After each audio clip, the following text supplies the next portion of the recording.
नमस्कार। आज हम बात कर रहे हैं आफताब मामले की। इस पूरे मामले में आपको बता दें, दिल्ली पुलिस की जो टीम है अपनी जांच आगे बढ़ा रही है। आज आफताब का लाई डिटेक्टर टेस्ट हो रहा है। अंबेडकर अस्पताल में ये टेस्ट चल रहा है। सुबह पूरी प्रक्रिया शुरू हुई और उसके बाद ये लाई डिटेक्टर टेस्ट आफताब का आज हो रहा है। पुलिस का कहना है कि इससे जो सीक्वेंस ऑफ इवेंट्स हैं उसको जोड़ने में उसे मदद मिलेगी।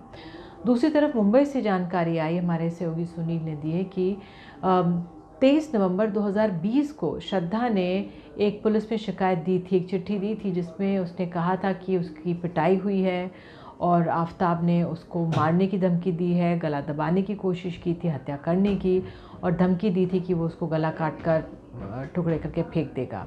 चिट्ठी में ये भी कहा गया कि किस तरह से आफताब के माता पिता को इसके बारे में पता था। पिछले 6 महीने से आफताब उसकी पिटाई कर रहा था और ये बात तमाम चीज़ें चिट्ठी में थी। उसमें ये भी लिखा गया था कि जो माता पिता हैं वीकेंड्स पे इनसे मिलने आते थे तो उनको पता था कि किस तरह से श्रद्धा की पिटाई होती है, आफताब इस तरह की हिंसा करता है। ये अपने आप में बहुत दुखद जानकारियाँ जो सामने आ रही हैं, किस तरह से एक बिल्कुल स्वच्छंद विचार की लड़की, खुले विचारों वाली लड़की इस रिलेशनशिप में आ जाती है। उसके बाद उसके लिए निकलना कितना मुश्किल हो जाता है। चिट्ठी में ये सामने आया किस तरह से उसको डराया धमकाया जाता था। और एक बारी जब पिटाई हुई थी तो उसका जो दोस्त था गॉडविन, वो लेकर श्रद्धा को पुलिस स्टेशन गया था।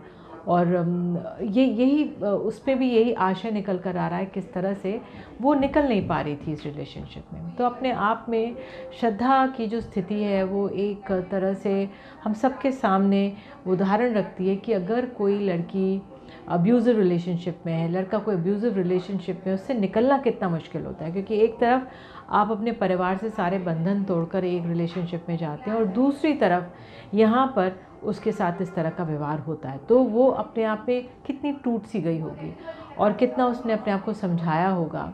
और क्यों वो पुलिस के पास नहीं गई, क्योंकि बाद में ये भी सामने आया कि उसने शिकायत वापस भी ले ली थी। शायद वो शादी करना चाहते थे, वो सोचती थी वो सुधर जाएगा, लेकिन ऐसा हुआ नहीं और स्थिति इस नृशंस हत्या तक पहुंच गई।